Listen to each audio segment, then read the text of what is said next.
Hello there, this is Yanis Makula for Spellbinders Creative Arts, and thank you for joining me today. In this video, I'll show you how to turn something negative, such as negative die cut panel, into something positive and super fun on a card.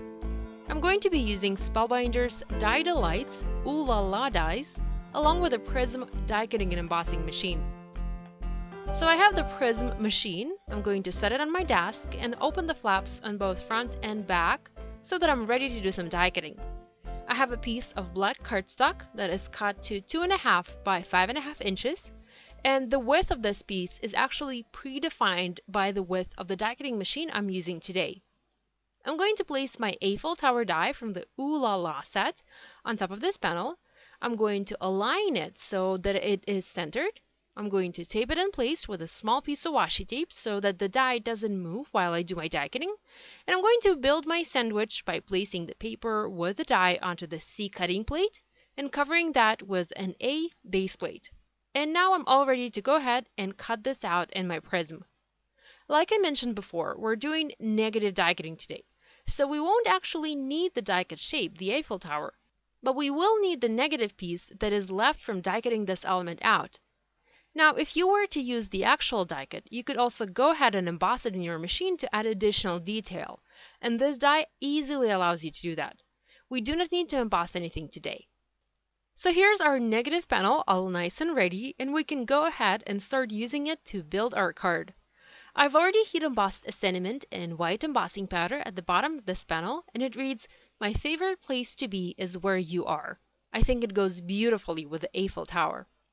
Now I want to turn this piece into a shaker and use it as a shaker on my card. So I'm going to flip it backside up and add adhesive. Now I also have two pieces of clear acetate that are cut just a little bit smaller than my panel, and I'm going to use those to build a window on my project. I'm going to adhere the first one, and next I'm going to outline the Eiffel Tower opening, that negative space in my panel, with the help of foam adhesive.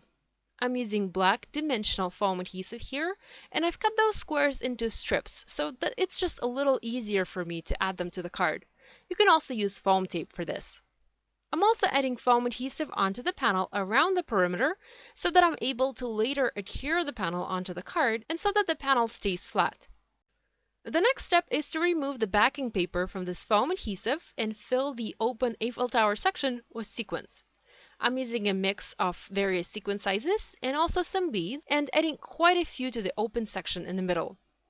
I'm going to cover that with another piece of clear acetate to close the shaker, and then go ahead and add more double-sided adhesive and adhere this panel onto an A2 top folding light gray card base. I also added a strip of patterned paper, which I later changed to silver glitter paper as I felt that was a better match for this project. To finish this card, I adhered several sequins and clear drops.